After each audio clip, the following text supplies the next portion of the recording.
Joseph étant déjà en prison, après ces choses, il arriva que les chansons et le panetier du roi, les chansons, c'est celui qui fait fermenter le vin, qui fait du vin, et le panetier, ça vient de pain, c'est celui qui fait du pain.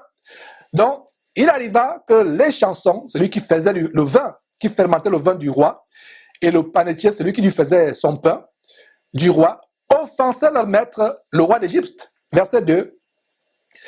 Pharaon fut irrité contre ces deux officiers, le chef des échansons et le chef des panetiers. Verset 3. Et il les fit mettre dans la prison du chef des gardes. Dans la prison, dans le lieu où Joseph était enfermé. Souligné dans le lieu où Joseph était enfermé. Vous allez comprendre pourquoi je vous dis de souligner. Mes frères et sœurs, on voit ici la manière extraordinaire, merveilleuse avec laquelle Dieu travaille. Dieu avait planifié dans sa préséance, il avait voulu que Joseph rencontre Pharaon. Et comment Dieu arrange-t-il la rencontre future entre Joseph et Pharaon? Voilà comment Joseph, pendant qu'il est en prison, Dieu amène Pharaon à se fâcher, à être courroucé, irrité contre deux de ses serviteurs, qu'il met en prison. Et ces deux serviteurs atterrissent où? Dans le même cachot que celui de Joseph. Et non seulement dans le même cachot, dans la même cellule, dans le même endroit où Joseph se trouvait. Voyez-vous comment Dieu arrange la rencontre entre les personnes, mes frères et sœurs, même dans une prison, afin d'accomplir ses desseins divins. Voilà la souveraineté de Dieu, mes frères et sœurs. N'est-ce pas extraordinaire? C'est extraordinaire, mes frères et sœurs. Dieu a des plans merveilleux, même quand il permet à ses enfants d'être mis en prison. D'être mis en prison, même injustement. Vous vous rappelez quand Dieu apporta l'évangile et le salut à un geôlier, c'est-à-dire à un gardien de prison, à Philippe. Qu'est-ce que Dieu a fait? Dieu avait vu depuis le ciel quelqu'un dans la ville de Philippe, un gardien, avait vu que ce gardien de prison avait faim et soif du salut de la vérité et qu'il devait être converti. Et comment Dieu a-t-il planifié la conversion de ce gardien de prison? Comment Dieu a-t-il planifié pour que l'évangile atteigne ce geôlier? Dieu s'est dit, lequel de mes serviteurs devrais-je envoyer qui est disposé même à aller en prison injustement pour amener une âme à Christ? Il a dit, ok, je vois, il y a Paul, mon fidèle serviteur, alors permettons qu'il soit injustement mis en prison suite à une fausse accusation. Et Paul n'était pas comme... Dieu s'est certainement dit, mon serviteur Paul n'est pas comme ces super apôtres de néant qui aiment prêcher uniquement dans les endroits luxueux et confortables. Il y a certains qui exigent, même quand vous les invitez dans une ville pour prêcher, ils exigent que l'hôtel soit 5 étoiles. Ils exigent qu'il faut une limousine comme cortège avec des motards. Paul n'était pas comme eux. Comme ces gens qui aiment les 5 étoiles et les cortèges, ils aiment y être conduits comme des rois, avec des cortèges présidentiels. Mais Dieu dit, mon serviteur Paul, qui est humble, serait disposé à aller même en prison pour amener une seule âme à la conversion. N'oubliez pas ce verset qui dit qu'il y a une joie, grande fête au ciel, grande joie au ciel pour combien d'âmes? 1000 âmes? Non. 500 âmes? Non. 100 âmes? Non. 10 âmes? Non. 5? Non. 2? Non. Il y a joie au ciel. Comment? Combien? Une seule âme se répand. Donc, Paul est envoyé par Dieu. Vous pensez que c'était par hasard? Est-ce que vous comprenez là où je vais vous amener? La prison dans laquelle vous êtes peut être une grande porte, non seulement pour vous, mais pour la délivrance de quelqu'un. Donc, regardez comment Dieu planifie la rencontre entre Pharaon et Joseph. Il envoie 2 prisonniers. Même Joseph lui-même était en prison. Et regardez comment, revenons dans le cas avec l'apôtre Paul, mes frères et sœurs, c'est une parenthèse que j'ouvre.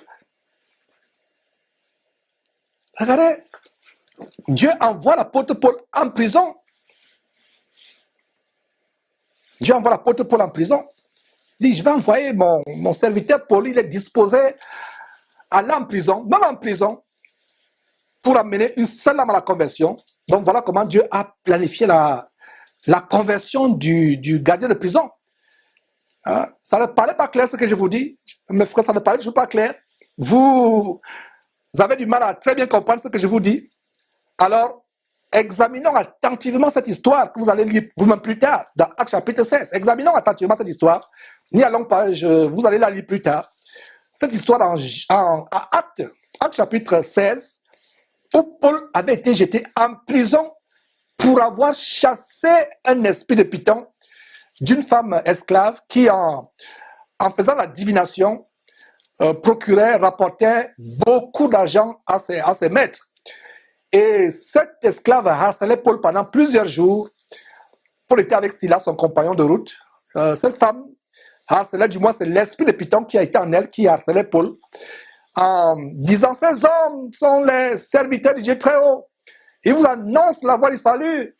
Et Paul ne s'est pas laissé flatter. Paul a eu le discernement de comprendre que cette femme parlait inspirée par un esprit de Python. Ces hommes sont les serviteurs du Dieu très, très haut. Et le Saint-Esprit nous relate dans Actes chapitre 16 comment pendant plusieurs jours, cette femme harcelait Paul. Paul ne s'était pas laissé séduire par ce que certains faux pasteurs aujourd'hui auraient pris pour des éloges. Je pense que si beaucoup étaient à la place de Paul et Silas, ils auraient tout fait de recruter, de payer cette femme pour qu'elle devienne leur directrice de communication. Ouais, s'ils peuvent payer des gens comme Alpha Locao pour venir faire des miracles, pour venir simuler les résurrections des morts, ce n'est pas ces femmes-là qui vont... Une femme qui... c'est comme le cas, il y a une femme là, perverse sur YouTube, qui passe le temps à faire des vidéos pour détruire l'évangile de sainteté, de sanctification que nous prêchons. Et elle est là pour faire l'éloge de cette faux pasteur, elle est là pour faire l'éloge de Karambiri, elle est là pour faire l'éloge de Tatou, de Karambiri, je ne sais pas si de Tatou, mais plus sûr de Karambiri, de Marcelo Tunassi, de Ivan Kassanou. Et cette femme-là qui a une chaîne YouTube me rappelle exactement la femme remplie de l'esprit de Python. Parce que si une femme perverse comme cela se met à enseigner la parole de Dieu, non seulement elle a un esprit de Python, elle a un esprit de rébellion, elle a un esprit de masculinité qui l'amène à prêcher la parole de Dieu. Alors que Dieu interdit à la femme de prêcher la parole de Dieu dans 3 chapitres de la Bible, 1 Timothée chapitre 2, 1 Corinthiens chapitre 14, Apocalypse chapitre 2, verset 20, où Jésus-Christ lui-même parle, Dieu interdit à la femme d'enseigner la parole de Dieu ou d'avoir de l'autorité. Parce qu'il est dit dans l'évangile de Actes que Jésus-Christ enseigne comme ayant autorité. Donc un homme qui enseigne la parole de Dieu, est supposé enseigner en suivant les traces de Jésus-Christ, enseigne avec autorité. Or, regardez une femme qui enseigne la parole de Dieu avec autorité. Une femme qui enseigne la parole de Dieu avec autorité, comment vous savez comment Dieu la voit?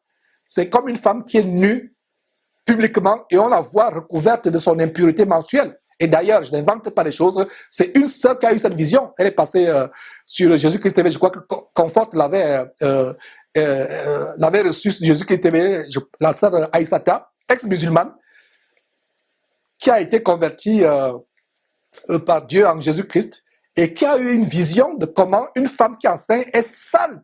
Elle est sale et pas n'importe quelle saleté. Elle a vu comment elle était sale dans la vision.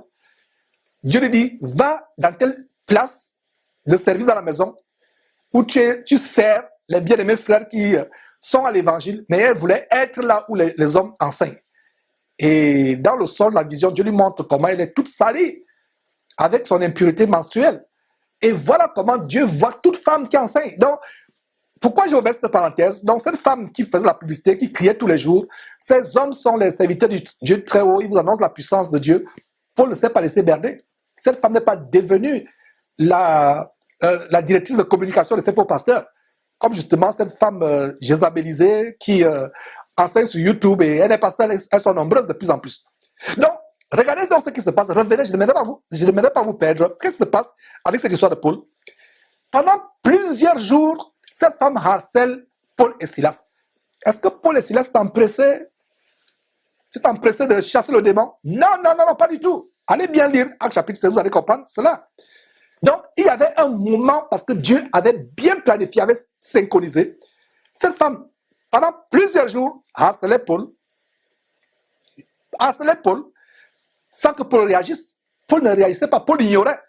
Mais le jour où Dieu a voulu que Paul réagisse, Dieu a donné le faveur à Paul, Dieu a donné à Paul de manifester l'une des 9 manifestations de l'Esprit qui est la parole de connaissance, la parole de sagesse. Et Paul a agi. Il y a 9 manifestations du Saint-Esprit énumérées en 1 Corinthiens chapitre 12, du verset 7 au verset 11. Donc Paul a discerné l'Esprit et Paul a eu le feu vert. Pendant plusieurs jours, cette femme a harcelé Paul. Mais le jour où Dieu a voulu que le geôlier rencontre Paul et que le geôlier soit sauvé, c'est ce jour-là que Paul dit au serpent, au python qui est dans la femme, sors de cette femme. La femme a été délivrée. Le même jour, Paul est jeté en prison. Parce que les maîtres de cette femme, voyant que la femme ne fait plus de faire la divination, et toutes les personnes qui font la divination, même les soi-disant églises, sont remplies de femmes et d'hommes ayant l'esprit de divination. Dieu m'a montré ceci sur toi. Dieu m'a montré ceci. Dieu m'a montré que tu auras un château dans 4 mois. Dieu m'a montré que tu auras un avion. Dieu m'a montré ceci. Dieu m'a montré cela. Mais ce qui est bizarre, c'est que la personne à qui on dit Dieu m'a montré que tu auras un avion dans 4 mois, on ne voit pas que cette personne était en boîte de nuit avec la femme de son voisin, de quartier, en boîte de nuit, la veille. Le lendemain dimanche, on lui dit, dans cette salle d'attente, ce camp de concentration qui mène en enfer, on lui dit, Dieu m'a dit, si cet homme, soi-disant prophète ou pasteur, voyait réellement l'avion dans 4 ans, le voyage dans tel pays exotique dans 5 ans, ou un grand commerce qui va se déployer dans 6 mois, Dieu aurait aussi vu que cette même personne, ce qu'on prophétise, était avec la femme de son voisin en boîte de nuit la veille, et qu'ils ont couché ensemble. Ouais, quel mensonge! Et regardez comment Dieu arrange les choses. Le même jour, pourtant cette femme harcelait Paul pendant les jours. Paul n'avait pas réagi. Mais le jour où Paul réagit, c'est le jour où Dieu a voulu que Paul rencontre le geôlier, et plus tard, le geôlier et toute sa famille seront convertis. Voyez-vous maintenant comment Dieu a planifié la conversion du geôlier? Vous comprenez maintenant, mes frères et sœurs? J'espère que je ne vous ai pas perdu. Voilà comment Dieu arrange les choses. C'était le même cas avec Joseph et les 2 prisonniers qui avaient offensé leur chef, le roi d'Égypte. Joseph avait déjà mis plusieurs années en prison. Et quand ces gens arrivent, il est toujours en prison. Dieu avait planifié. Donc, mes frères et sœurs, en conclusion, il y a un plan de Dieu pour tout ce qui nous arrive. Soit en bien, soit en mal, il y a toujours un plan de Dieu. Je me demande combien de chrétiens sont prêts à croire avec moi que être injustement jeté en prison peut aboutir à quelque chose de bien, de grand plus tard. Combien parmi vous qui suivez cet enseignement actuellement êtes d'accord? Combien? Voilà, il y a une main qui se lève ici au studio. Dieu soit loué. Voilà. Dieu soit loué pour ça. J'espère que tu as levé la main aussi là où tu es en train de suivre cette émission. Combien croyez-vous que Dieu te met en prison aujourd'hui? Tu crois que c'est quelque chose de bien qui t'arrive? Combien de personnes croient que si Dieu arrange la vie à ton enfant, permet que ton enfant meure aujourd'hui, c'est qu'il y a quelque chose de grand qui arrive? Y compris ton mari, y compris ton époux, ton épouse. Tout est merveilleux. Toi, tu te mets à pleurer parce que ton mari est mort, ton époux est mort, alors que c'est au ciel qu'il est parti. Du moins, s'il est en route vers le ciel. Pour en attendre l'enlèvement. S'il avait encore vécu une semaine, peut-être il aurait commis un péché grave, qui l'aurait conduit en enfer. Est-ce que vous voyez les voies de Dieu? J'aimerais que nous développions cette assurance que quel que soit ce qui nous arrive, Ce grand verset qui dit « Toutes choses concourent au bien de ceux qui aiment Dieu ». On peut lire ça dans le livre de Romains, chapitre 8. Toutes choses concourent au bien de ceux qui aiment Dieu. Est-ce que vous croyez avec moi qu'il y a un plan pour tout dans notre vie, soit en bien, soit en mal?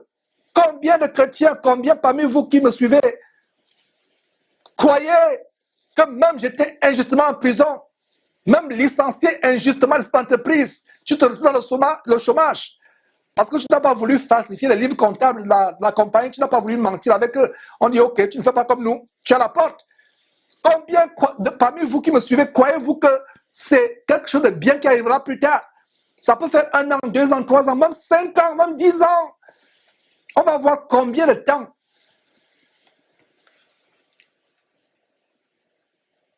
Joseph a été tribulé. 13 ans de tribulation. Il est arrivé en Égypte comme esclave. Il avait 17 ans. Et c'est à 30 ans qu'il se présente devant le pharaon, le roi d'Égypte. 13 ans de tribulation.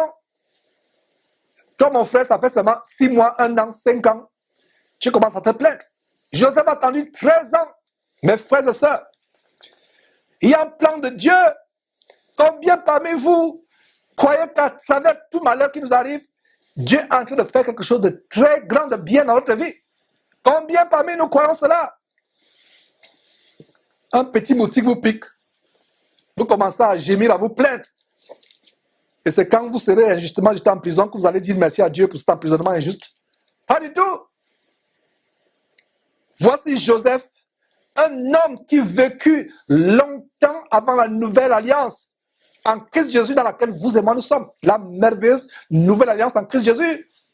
Ma prière est que nous apprenions beaucoup de choses de la vie de Joseph et que nous les mettions en pratique. Un homme qui nous remplit de honte, nous qui sommes parvenus dans la nouvelle alliance, un homme pourtant qui a vécu dans l'ancienne alliance. S'il y a une seule chose, mes frères et sœurs, s'il y a une seule chose dans la vie de Joseph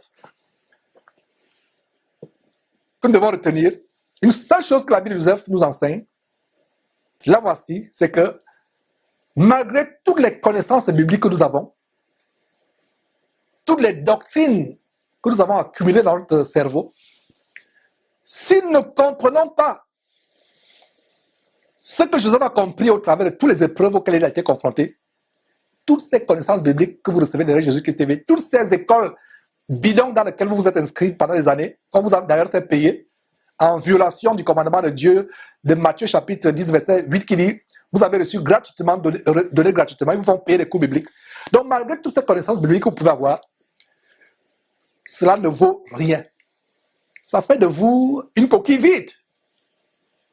Combien de connaissances théoriques de la Bible les gens ont aujourd'hui, mais ils ne deviennent pas des Joseph. Comme je disais au frère Sostel, et je pense que je voulais partager l'édition passée, je lui disais, s'il y avait 5 Joseph aujourd'hui dans le monde, je vous assure que on bouleverserait le monde.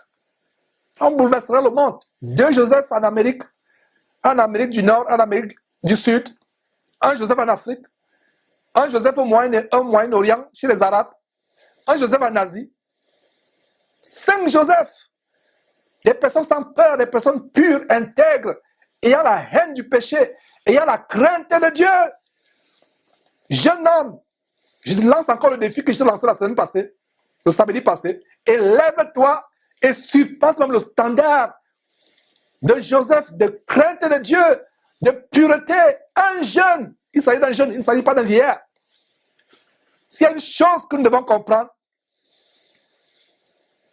malgré les connaissances bibliques qu'on a aujourd'hui, les gens ne comprennent pas ce que j'aimerais que vous compreniez. Ils ont des bagages, il y a des certificats qu'on leur donne, des diplômes qu'on leur donne. De plus en plus, ils ont des toges. Ma soeur, toi qui me suis, brûle la toge que tu as reçue chez ICC. Brûle les toges que tu as reçues après une formation biblique. Il y a une soeur du côté du Gabon. Je ne sais pas si elle me suit actuellement. Elle était tellement contente, elle m'envoie une photo sur Facebook. Pas sur Facebook, sur WhatsApp, où elle a la toge. Elle me dit, Georges, je suis sorti de l'école biblique, voilà mon diplôme. Ah! Je vous assure qu'elle pensait et je savais que ma réponse devait l'affliger. Alors, avant de lui répondre, j'ai vraiment recherché des mots empreints de beaucoup de sagesse pour lui montrer que tout ça, ce n'est que de la poussière, ce n'est que de la boue. Parce qu'elle me dit, Georges, voilà, j'ai accompli quelque chose dans ma vie. Il y a le chapeau carré au-dessus, avec du tissu en bas qu'on accroche là, etc. La toche, avec le rouleau. Ça ne sert à rien. Tu deviens gradué, ça veut dire que tu deviens diplômé d'une école biblique. Bidon qu'on t'a fait payer. D'ailleurs, on t'a fait payer une abomination. Ils t'ont fait payer le péché parce que ces gens qui te font payer l'école biblique, c'est comme si, avant de suivre Jésus-Christ TV, vous devez d'abord payer 5 € pour vous connecter. Si vous payez, vous allez payer le péché que je vous ai... Parce qu'en fait, c'est moi qui pêche et je vous fais payer le péché. Je vous expose au péché. Vous sortez de cette coupe biblique tout simplement avec des ventres ballonnés spirituellement.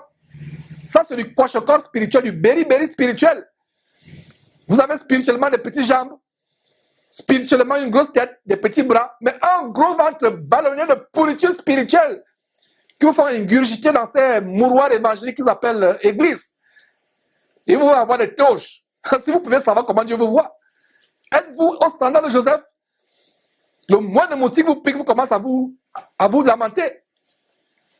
Le frigidaire se vide pendant 2 jours, vous commencez à pleurnicher. Et vous dites que vous avez des écoles bibliques. Vous avez des diplômes, pardon, dans les écoles bibliques. Foutaise de foutelles, poubelle de poubelles. Mes frères et sœurs, regardez un homme de l'ancienne alliance qui n'avait pas de Bible, qui n'avait pas d'église, qui n'avait pas ces enseignements de Jésus-Christ. Un homme qui était loin de ses parents, en servitude, en Égypte, au fond d'une prison, dans une caverne souterraine, partageant sa couche avec les limaces, les vermines de la terre. Voilà comment Dieu était avec ce jeune homme, intègre, pur, créant Dieu, ayant sa confiance en Dieu. C'est pour ça que je n'ai pas voulu qu'on aille vite. J'ai voulu qu'on voit, j'avais prévu qu'on devait voir 2 chapitres. J'ai dit non, allons pas à pas. Sirotons des révélations grandes dans le livre de Genèse, ne nous pressons pas. Rien qu'un chapitre peut en faire l'objet des heures et des heures d'enseignement. Mais je me fais l'effort d'être bref. Mes frères et sœurs, Joseph n'avait pas tous ces diplômes théologiques, tous ces diplômes qu'on donne. Il y a certains frères ou sœurs qui sont tellement contents. Ils encadrent ça, ils mettent soit au bureau, soit à la maison, au mur. Ils en sont fiers.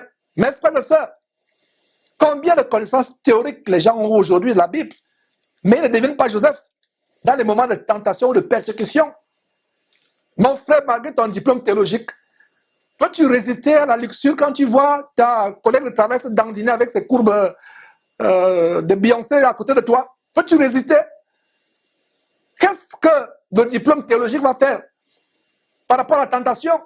Est-ce que vous commencez à comprendre que le véritable caractère du chrétien, c'est la crainte de Dieu? C'est une richesse de crainte de Dieu. Quand vient une petite tentation, ils n'arrivent pas à résister, c'est eux les premiers à pleurnicher. Mais ils ont les touches, ils ont les grands diplômes théologiques. Quand vient une tribulation, une persécution, ils oublient très vite ce grand verset pourtant qu'ils ont mémorisé, qu'ils aiment réciter à d'autres personnes. Ce verset qui dit que toutes choses concourent au bien de ceux qui aiment Dieu. Pourtant, c'est eux qui aiment réciter ce verset. C'est quelqu'un qui aime, non frère, ça va aller, toutes choses concourent au bien de ceux qui aiment Dieu. Mais quand lui-même le problème arrive, petit problème, même les 1/100 du problème qui t'est arrivé, ils oublient le verset qu'ils t'ont donné. Mes frères et sœurs, ils oublient ce verset. Que toutes choses concourent bien de ceux qui aiment Dieu, même si ceux qui aiment Dieu vont en prison, toutes choses vont concourir à leur bien. Je dis bien aller en prison injustement. Si vous allez en prison pour avoir commis une faute, Dieu n'est plus là. Je parle d'aller en prison injustement. Donc mes frères et sœurs, toute cette connaissance biblique que vous avez accumulée au fil des années sont du néant, c'est du vent, c'est de la boue. Si vous n'arrivez pas à vous humilier devant Dieu et à vivre devant Dieu sans crainte, sans peur, même face aux plus graves accusations, même face aux plus pires, en français on ne dit pas plus pire, mais je me permets de préciser, je ne sais pas pourquoi les Français ne disent pas plus pire, je pense qu'en disant plus pire, ça met de l'accent, bref. Donc, même aux pires persécutions, vous croyez du fond de votre cœur, véritablement, sans le moins de doute, que toute chose concourt à votre bien. même s'il s'agit d'être bâtonné, tué, scié, mis en prison, que toute chose concourt à notre bien. Notre vie ne s'arrête pas sur cette terre. Parce que les gens pensent que si on vous tue, c'est fini. Non, c'est pas fini. Ce n'est que le début de quelque chose de merveilleux. La mort pour le chrétien n'est que le début de quelque chose de très très grand. L'éternité. Voilà ce que c'est la mort pour le chrétien. Ce n'est pas la fin. Ma soeur, mon frère, n'aie pas peur de la mort. Aie seulement peur de mourir dans ton péché. Ça, c'est la plus grande frayeur. Parce que si tu meurs dans ton péché, le prochain réveil que tu auras, c'est l'enfer, les flammes de l'enfer où tu seras jeté. Mais si tu meurs étant en communion avec Dieu, ayant vécu selon le standard que Dieu veut que nous vivions, la sainteté, la purification, c'est pour cela que les gens n'aiment pas cet évangile. Ils n'aiment pas aller voir ces pasteurs vaudous, vampires qui vous enseignent. Tout c'est l'argent, ils ont peur, ils n'aiment pas l'évangile de la sainteté. Mes frères et sœurs, verset 2, retournons à Genèse, chapitre 40, le chapitre du jour, verset 2. Lisons à nouveau, verset 2. Voilà donc comment Pharaon fut irrité contre ses deux officiers, le chef des échansons, celui qui faisait du vin à Pharaon, et le chef des panetiers qui lui faisait du pain. Verset 3. Et il le fit mettre dans la maison du chef des gardes, dans la prison, dans le lieu où Joseph était enfermé. Voilà pourquoi je vous ai dit de souligner dans le lieu où Joseph était enfermé. Notez très bien la deuxième partie de ce verset 3. Dans le même lieu où Joseph était enfermé. Extraordinaire, mes frères et sœurs, extraordinaire. Vous voyez la souveraineté de Dieu préparant la rencontre future entre Joseph et Pharaon. Il est souverain. Dans le même lieu. Regardez comment Dieu prépare la rencontre. Extraordinaire, n'est-ce pas? Donc, quand Dieu a un plan pour la vie d'une personne, les faux frères haineux, envieux et jaloux, les femmes diaboliques, les chaînes de la prison, rien, absolument rien, ne stoppera le plan de Dieu dans la vie de cette personne. Si et seulement si, excusez-moi, si et seulement si cette personne s'humilie et met sa confiance totale en Dieu. Dieu conduira, même dans les circonstances que votre intelligence ne peut pas imaginer, parce que Dieu fait des choses infiniment au-delà de tout ce que nous pouvons penser ou espérer. Donc Dieu conduira, même dans le lieu où tu te trouves, une personne qui sera un instrument, l'instrument de Dieu pour ta délivrance, si et seulement si tu as le même cœur d'humilité, la même crainte de Dieu, la même foi inébranlable que Joseph. On va ouvrir une parenthèse avec Somme 105, mes frères et sœurs. Somme 105, à partir du verset 17, on va lire du verset 17, verset 17 et suivant, Somme 105. À partir du verset 17, en fait, le Saint-Esprit nous révèle en Somme 105, à partir du verset 17. On va lire du verset 17 jusqu'au verset 20, et même après le verset 20, on va lire. Donc, le Saint-Esprit nous révèle en Somme 105, à partir du verset 17, le Saint-Esprit nous révèle plus clairement ce qui arriva à Joseph dans la prison. Non seulement dans la prison, mais plus tard, après sa sortie de prison, après sa délivrance de l'adversité. Regardez comment le Saint-Esprit est plus clair. Et je vous ai toujours donné les clés de compréhension de la parole de Dieu. La Bible se complète et elle s'interprète elle-même. Le récit de Joseph n'est pas... Parce que quand j'ai commencé à expliquer ce qui est arrivé, comment Dieu a planifié, les gens vont me dire, mais Georges, tu as lu ça où? J'espère que tu n'inventes pas les choses qui ne sont pas dans la Bible. Alors, ceux qui se posaient les doutes quand ils disaient, non, Dieu avait tellement planifié, Dieu a envoyé deux personnes au moment opportun pour se retrouver prisonnières au même lieu où Joseph était. Dieu avait planifié. Le Saint-Esprit apporte plus d'éclairage en Psaume chapitre 105 verset 17. Qu'est-ce que nous lisons? Nous lisons ceci.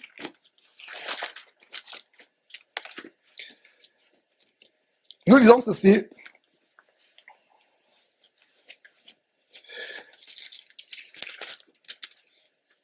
Voilà. Verset 17.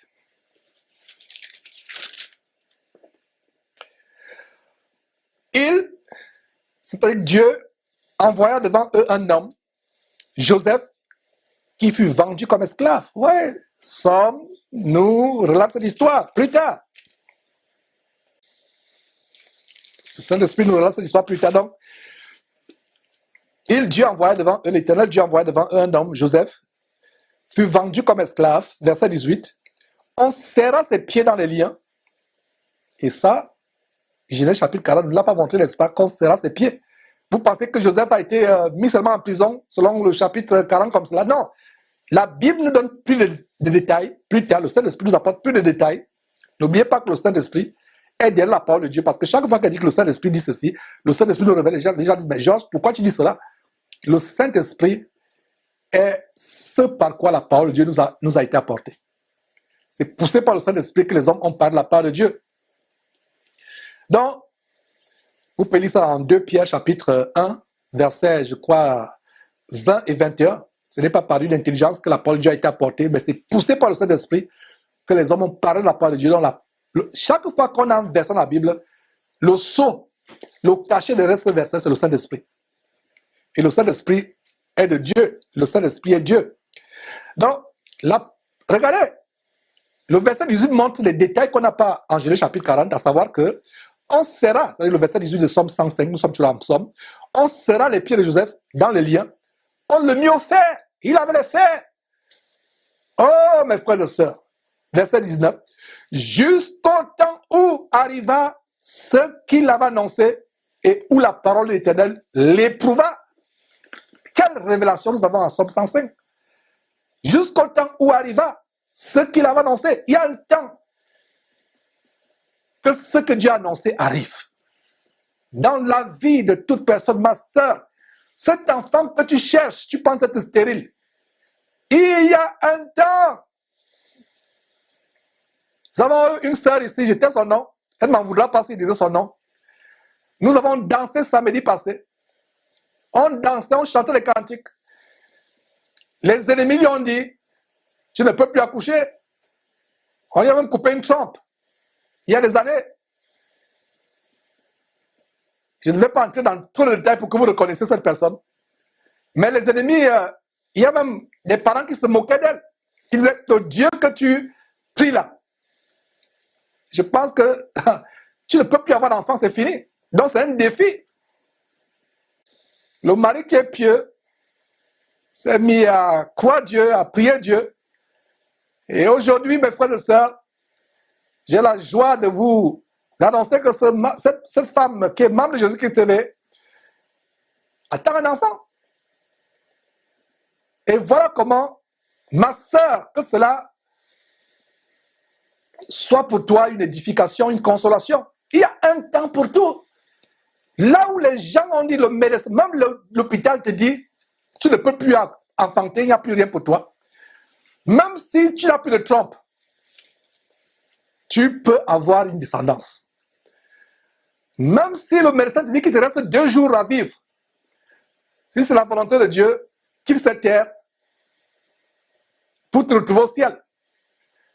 Si ce n'est pas la volonté de Dieu que tu meurs, mets ta foi en lui, tu ne vas pas mourir. Il y a un temps, regarde le verset 19, on mit Joseph au fer au verset 18, on serra ses pieds dans des liens, verset 19, jusqu'au temps où arriva ce que Dieu avait annoncé. Il y a un temps où ce que Dieu a annoncé arrive dans la vie de chacun d'entre nous. Le verset continue, et où la parole de l'Éternel l'éprouva. Avant de lire ce verset, quand on partageait quelques détails, je vous disais que Joseph a été mis à l'épreuve. Il a été testé. Il y a des gens qui vont dire, mais Georges, tu as lu ça où? Voilà la révélation. Où et où la parole de l'Éternel l'éprouva. L'éprouva où? Le testa. C'est comme quelqu'un qui passe l'examen. Vous êtes dans une académie militaire où c'est tellement physique, challenging, physiquement. Vous devez passer de grade en grade. Et au fur et à mesure que vous montez les grades, les épreuves deviennent plus coriaces, au point où vous pouvez même perdre la vie. Donc voilà comment Dieu éprouve Joseph. La parole de Dieu l'éprouva. L'éprouva comment? La parole de Dieu l'éprouva dans la maison de Potiphar. Et il a réussi le test dans la maison de Potiphar en refusant de coucher avec la femme diabolique de Potiphar. La parole de Dieu l'éprouva encore où? Dans la prison. Jusqu'à quel moment? Jusqu'au moment, jusqu'au temps que Dieu avait prévu. Et ce temps était quand Joseph avait 30 ans. Comme on le verra en Genèse chapitre 41 la semaine prochaine. Genèse chapitre 41, verset 46. C'est quand il avait 30 ans. La parole de Dieu mit Joseph en épreuve pendant combien de temps? 13 ans. Il arrive en Égypte à 17 ans. C'est à 30 ans quand il se présente devant Pharaon pour devenir le remplaçant de Pharaon. Je dis bien le remplaçant. La Bible dit qu'il était le second, mais je vais vous démontrer, et vous le savez, pour vous qui avez bien examiné en fait, c'est lui qui avait, parce que le Pharaon enlève l'anneau, j'anticipe, quand le Pharaon enlève l'anneau de sa main et met l'anneau au doigt de Joseph, c'était symbolique, c'est comme la reine d'Angleterre qui n'est qu'un nombre, ou bien qu'une nombre, excusez-moi, qui n'est qu'une nombre. Et en réalité, c'est le premier ministre qui gouverne tout. Elle n'a que le prestige qui gouverne l'Angleterre, la Grande-Bretagne. Ou l'Angleterre. C'est le premier ministre. En réalité. Et je pense que Joseph était même plus qu'un premier ministre. Rien ne pouvait se faire. Et là, d'abord, la révélation, d'ailleurs, la révélation va nous être donnée. Donc, après que la parole de Dieu l'éprouve, le test pendant 13 ans, il devient le numéro 1 de l'Égypte. Non, parce que les gens m'ont dit le numéro 2. Non, moi je pense que c'était le numéro 1. Vous allez comprendre pourquoi. Donc il y a des chrétiens aujourd'hui qui, peu de temps seulement après, qui sont convertis, s'empressent à se jeter dans la prédication ou avoir un tel ou tel ministère, sans être passés par des épreuves. Ils veulent devenir de grands serviteurs de Dieu sans avoir été éprouvés par Dieu, au travers des persécutions, des tribulations, etc. Et plus tard, ils sont confrontés à un échec lamentable. Exactement comme deux rois en Israël, Saül et Salomon, qui ont reçu la royauté comme étant petits, comme ils sont nés avec une cuillère en argent dans la bouche. Rien à voir avec David qui a eu beaucoup d'épreuves avant d'être roi. Et regardez comment David est fini et comparé avec comment Salomon est fini, comment Saül est fini. Ils n'ont pas eu d'épreuves dans leur vie. Ils n'ont pas été éprouvés. Rien, mes frères et sœurs. Donc, toi, jeune personne, jeune gens, dès que tu es converti en Christ, on aime bien les gens zélés, mais il faut faire très attention. Il faut être éprouvé. Faire éprouver, il faut être éprouvé. Il faut passer par des tests. On s'empresse à être évangéliste, on s'empresse à avoir un ministère. C'est dangereux. Et la parole de Dieu dit qu'il n'y a pas parmi vous un grand nombre qui se mettent à enseigner, car nous serons jugés plus sévèrement. Et parmi les critères d'un véritable homme de Dieu, pour servir dans un ministère quelconque dans l'Église, les 5 dons de ministère énumérés en Éphésiens chapitre 4, verset 11, la Bible interdit qu'il y ait un nouveau converti. Parce que la Bible met en garde les nouveaux convertis. Il y a un risque que le nouveau converti, enflé d'orgueil, puisse s'éloigner de la foi et se diriger à l'enfer.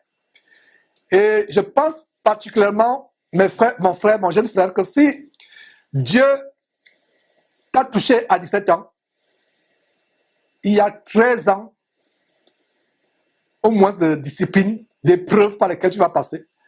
Et plus tard, commencer à servir Dieu à 30 ans au moins. 13 ans. Aujourd'hui, quelqu'un vient de rencontrer Jésus-Christ, il s'engage à être prédicateur, il s'engage à avoir un ministère. C'est un risque. Il faut passer par les épreuves. Et notons ce verset, lisons même ce verset ensemble dans 1 Timothée chapitre plutôt 2 Timothée, pas 1 Timothée, Mais deuxième épître de Paul à Timothée, chapitre 2, verset 15, on va voir la recommandation du Saint-Esprit. Ouais. Il ne faut pas finir comme Saül et comme le roi Salomon, qui ont mal fini parce qu'ils ne sont pas passés par les épreuves contrairement à David. Nous avons aussi le cas plus près de nous de Démas, le compagnon de Paul. Et Paul se lamente en disant, Démas m'a abandonné parce qu'il est retourné à ce qu'il a vomi. L'amour pour le monde, l'amour pour les choses mondaines. Ça, c'est plus près de nous. Parce que Paul est plutôt Saül et le roi David, c'est encore plus éloigné. Mais plus près de nous, au 1er siècle, après Jésus-Christ, nous avons Démas qui avait abandonné Paul. Et nous avons aujourd'hui beaucoup de frères et sœurs qui retournent à ce qu'ils ont vomi parce qu'il n'y a pas eu de tests, des preuves, ils n'ont pas été prouvés. Donc, regardez ce que le Saint-Esprit recommande pour les jeunes gens. En 2 Timothée chapitre 2, verset 15, c'est même un verset à mémoriser. Efforce-toi de te présenter devant Dieu comme un homme comment qui n'a pas eu de preuves, c'est ça? C'est ce que vous lisez? Comme un homme qui n'a pas été testé.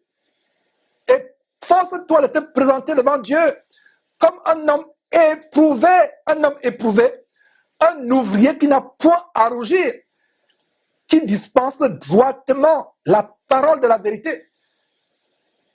Nous devons dispenser, enseigner droitement la parole de la vérité. Mais avant cela, regardez les étapes. Beaucoup de chrétiens veulent enseigner la parole de Dieu sans passer par les épreuves, sans avoir été testés par Dieu, éprouvés. Jeunes gens, après ta conversion, ne t'empresse pas à vouloir enseigner, à vouloir avoir un ministère. Le verset dit quoi? Efforce-toi, c'est un effort. Un effort n'est pas facile. Un effort est pénible. Un effort est douloureux. C'est pas facile, c'est pas agréable. C'est pas la joie de s'efforcer. Efforce-toi de te présenter devant Dieu comme quoi? Un homme qui n'aime pas avoir les épreuves, les persécutions, les outrages, les tribulations. Non! Efforce-toi de te présenter devant Dieu comme un homme éprouvé. Et c'est ainsi que plus tard, tu pourras faire la deuxième partie de ce verset. Dispenser droitement la parole de Dieu. La dernière condition ne vient pas avant la première. Sinon, ce serait mettre la charrue avant les bœufs. La première chose à faire, c'est quoi? Efforce-toi. C'est un effort, c'est pas facile. Il y a des jours où on va chuter, tomber. On a l'impression de jeter l'éponge. Mais c'est un effort. On passe par les épreuves, des tribulations. Toutes sortes de tribulations, des tentations qu'on surmonte.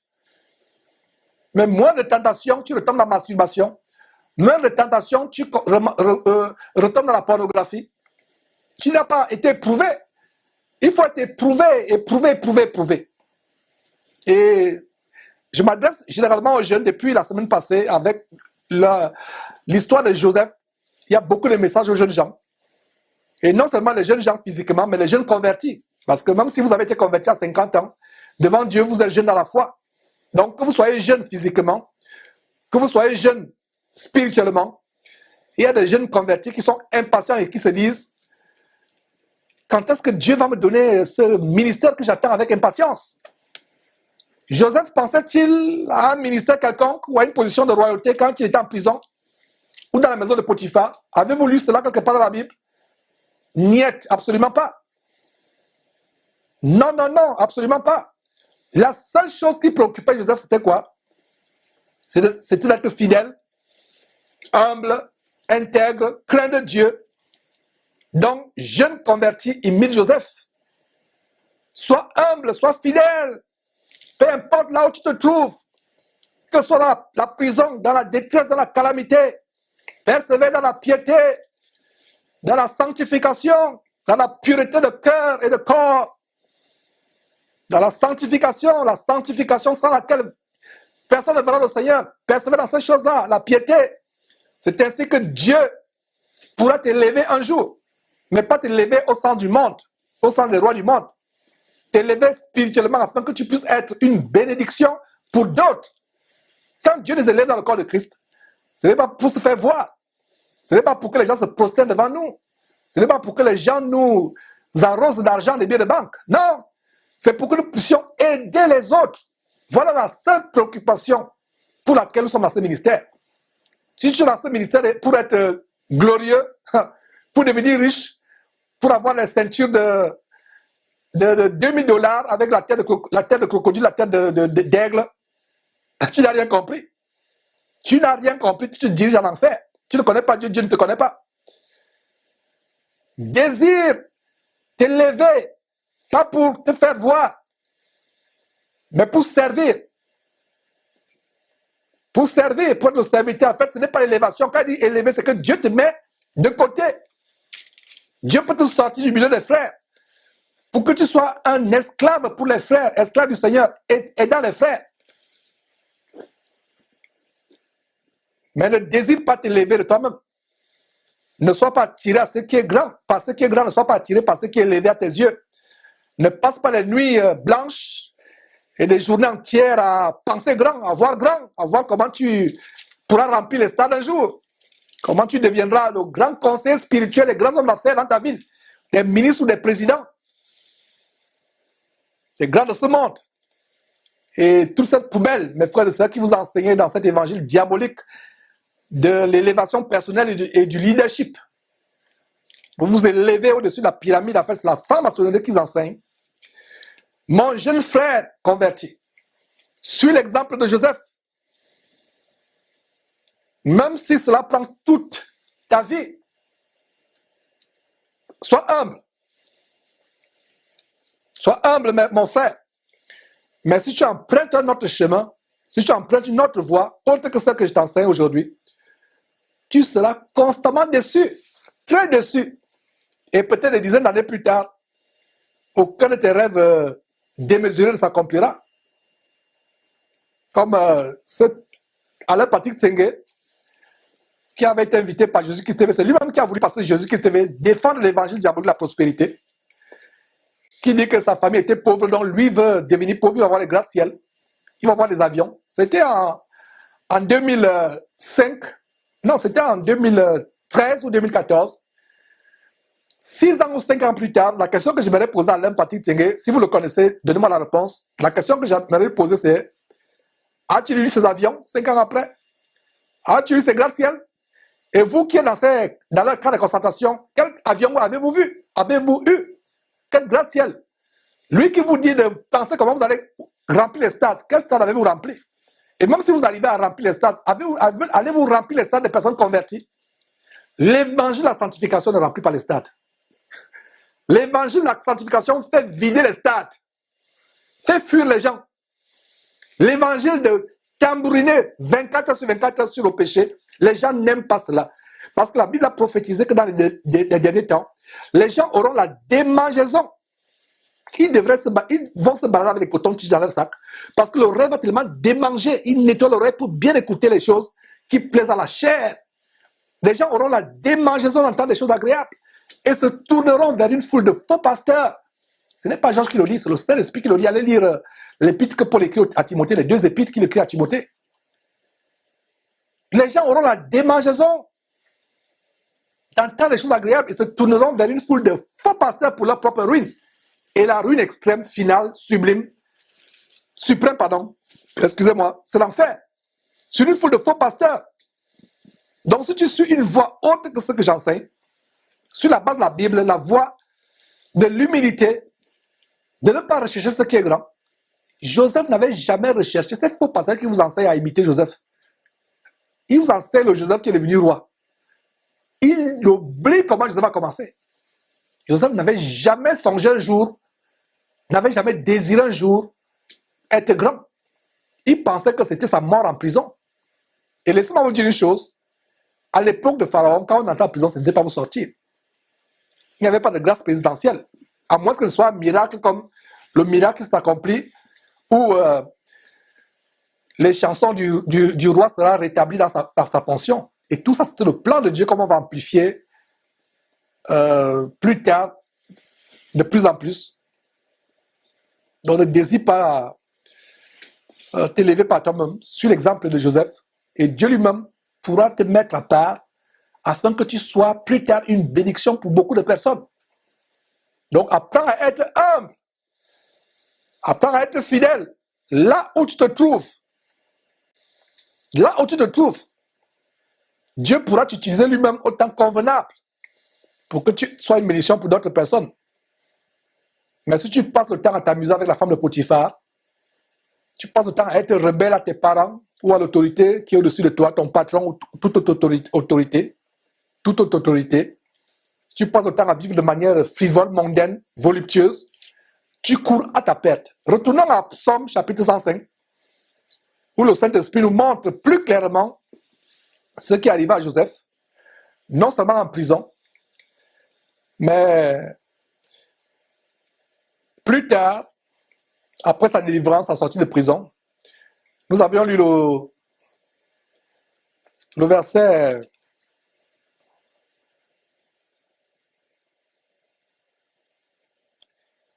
lisons à partir du verset 16. On recommence, lisons, Psaume 105. Dieu appela sur le pays la famine. Il coupa tout moyen de subsistance. Regardez comment Dieu bloqua le pain du ciel. Le sol ne produisait plus sa nourriture. Il y a eu une famine terrible sur la terre. Et voilà le plan de Dieu. C'est pour vous expliquer clairement ce qui arriva à Joseph en Genèse chapitre 40 et suivant. Dieu envoya devant eux un homme, 2 points. Joseph fut vendu comme esclave. Regarde le plan de Dieu. Dieu voit le futur. Dieu savait qu'il devait avoir une grande famine. Alors il dit, cet homme qui est haï par ses frères, malgré son cœur bon, je pense que c'est par lui que je vais sauver la terre plus tard. Verset 18, donc, on serra ses pieds dans les liens, on le mit au fer, jusqu'au temps où arriva ce qu'il avait annoncé, ce que Dieu avait annoncé, et où la parole de l'Éternel l'éprouva. Verset 20, le roi fit ôter ses liens. Mes frères, le dominateur des peuples le délivra. Le roi qui dominait sur le peuple, qui avait droit de vie ou de mort, comme on va voir comment il va faire exécuter, faire tuer son panetier. C'est lui qui fait quoi? Qui délivre Joseph. Le verset 21, c'est-à-dire le dominateur des peuples, Pharaon, il établit seigneur sur sa maison et gouverneur sur tous ses biens, afin qu'il pût, à son gré, enchaîner ses princes et qu'il enseignât la sagesse à ses anciens. Est-ce que vous voyez comment ce que Joseph est devenu en Égypte? Est-ce que vous voyez comment Joseph est devenu en Égypte et ce qu'il a fait? Il pouvait, à son gré, enchaîner ses princes. Et il enseignait quoi? La sagesse à ses anciens. Les anciens d'Israël. Ses frères. Et vous allez voir comment il va leur parler après la mort de Jacob. Que aimez-vous les uns les autres. Parce que les frères pensaient qu'après la mort de leur père Jacob, Joseph devait se venger d'eux. Non, Joseph leur parle avec sagesse. Et voilà le verset justement qui confirme que Joseph enseignait la sagesse à ses anciens. Retournons à Genèse chapitre 4. On voit les choses terribles. On ne va pas mettre long aujourd'hui. Du moins, je l'anticipe. Bien des fois, on peut faire des projets, mais les projets ne sont pas ceux que nous avons. Donc, mes frères, voyons ce qui se passe au verset 4. Genèse chapitre 40, le chapitre du jour. Le chef des gardes les plaça les 2 serviteurs du roi qui étaient en prison. Le chef des gardes les plaça sous la surveillance de Joseph, qui faisait le service auprès d'eux, et ils passèrent un certain temps en prison. Un certain temps. Et quand ces gens, par qui le plan du Dieu devait s'accomplir, arrivent en prison, ce n'est pas sur le champ, ce n'est pas une semaine après, ce n'est pas un mois. Ils viennent, ils passent encore le temps, c'est alors que test, parce que Dieu voulait encore tester Joseph pour voir comment Joseph s'occuperait de ces 2 prisonniers. Dieu les a envoyés pour que Joseph s'occupe d'eux. Voilà un autre test. Et Joseph a passé ce test avec brio. Donc si Dieu te confie 2 croyants pour que tu t'occupes d'eux, si tu ne peux pas t'occuper d'eux, tu ne pourras pas t'occuper de 50 personnes ou de tout un quartier ou de toute une ville ou de tout un pays. Et je parle aussi, je ouvre une parenthèse par rapport au ministère, parce que chacun a reçu un ministère dans le corps de Christ, alors si ton ministère est d'être un grand pasteur, de t'occuper des brebis, des bergers au quotidien, le Seigneur va d'abord mettre 2 personnes devant toi. Ça peut mettre des étrangers. Ça peut mettre des voisins de quartier, comment tu te comportes avec eux. Ça peut être au fin fond de ta cellule de prison où tu as été mis injustement. Verset 5. Et vous voyez la souveraineté de Dieu. Incroyable la souveraineté de Dieu, mes frères, n'est-ce pas?